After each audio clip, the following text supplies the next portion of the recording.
Good morning.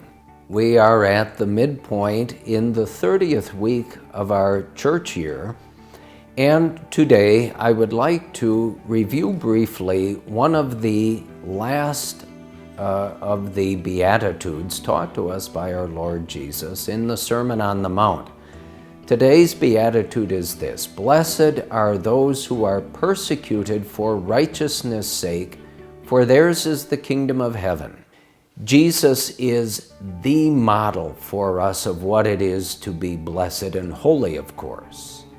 And when we think of each of the Beatitudes, each one is a characteristic of the life of Jesus himself when he was with us here on earth.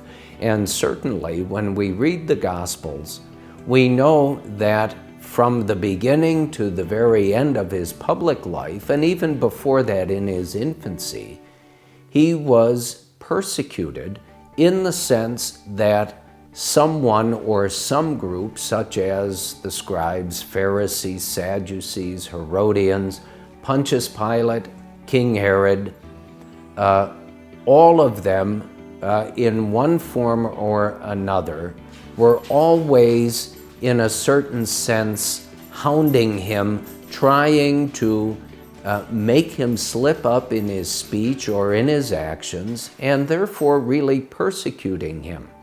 Now, what is righteousness? Righteousness in the Gospels and the New Testament is a word which means one who observes the law of God and no matter what, does not waver.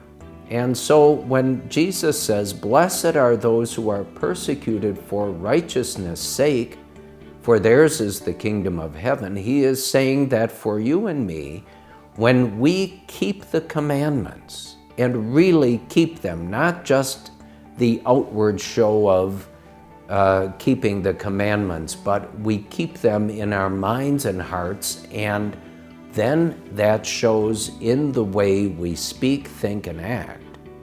That will not always be popular. It will not always make us likable, and in fact can bring upon us great resistance and, in a sense, persecution. One good example. In the United States, one of our First Amendment rights is to religious liberty.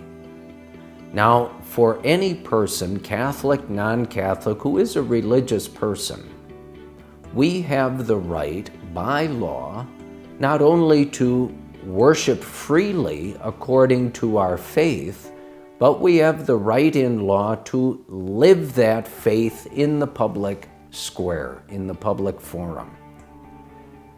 We are experiencing at this time from various levels of government and from other outside special interest groups, persecution for us exercising our right to religious liberty. In other words, to live our faith in the public square and not have to hide it or apologize for it. Well, that's what Jesus is talking about. The righteousness, the observance of God's law, the Ten Commandments, do not conflict in any way with any just civil law. And so when we are being put upon, if you will, persecuted for righteousness' sake, Jesus tells us that we are first to expect it because we're imitating him, but like him, we don't, in one way or another, fudge or waver when it comes to the truth, speaking the truth about whatever issue it is, and then living in the truth. In other words, keeping God's law both in our minds and hearts and in our words, thoughts, and actions. May you have a wonderful week and the rest of this beautiful month of October. God bless you.